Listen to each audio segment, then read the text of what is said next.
Iran তাকে জানে বিপ্লবের বাতিঘর হিসেবে। তাকে শুধুমাত্র একজন রাষ্ট্রনায়ক বলে মনে করলে ভুল হবে।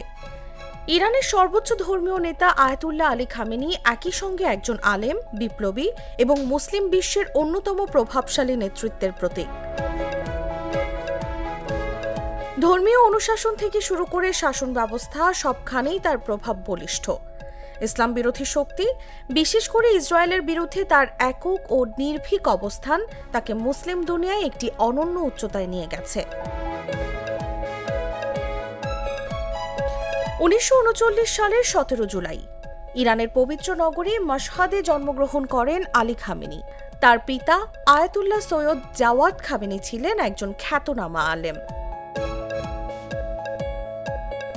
নিজেকে হোসাইনি সাইয়েদ দাবি করে খামেনি বলেন, তিনি ইসলামের নবী হযরত মুহাম্মদ সাল্লাল্লাহু আলাইহি ওয়াসাল্লামের দৌহিত্র ইমাম হুসেন রাদিয়াল্লাহু তাআলা আনহু এর বংশধর। যদিও বৈজ্ঞানিক ডিএনএ পরীক্ষায় তা প্রমাণিত হয়নি, তথাপি ইসলামী বংশতালিকা ও ঐতিহ্য অনুযায়ী তার পরিচয় গ্রহণযোগ্যতা পেয়েছে মুসলিম বিশ্বে।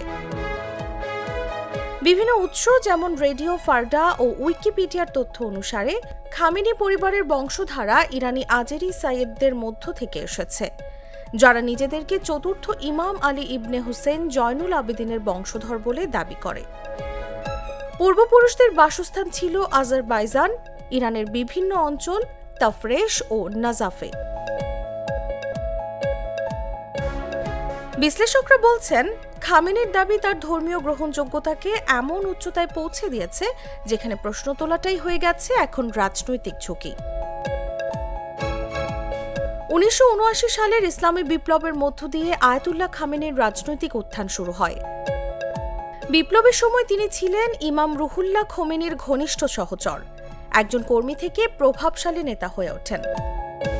বিপ্লব পরবর্তী সময় তিনি ইরানের প্রথম আলেম প্রেসিডেন্ট হিসেবে দায়িত্ব নেন।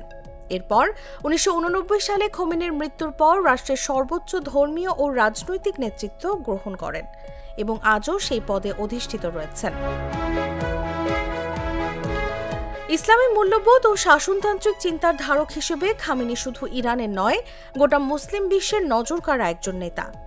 বিশেষত ইসরায়েলের বিরুদ্ধে তার অটল অবস্থান তাকে করে তুলেছে অনেক মুসলিমের চোখে প্রতিরোধের প্রতীক।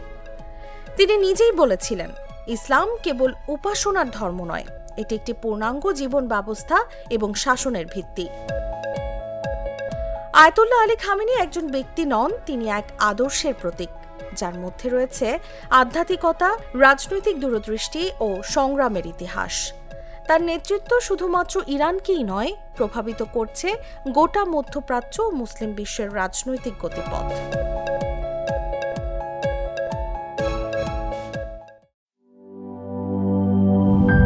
প্রাণ কফি ক্যান্ডি, কররা কফি, কঠিন স্বাদে, হাইকে বলো বাই।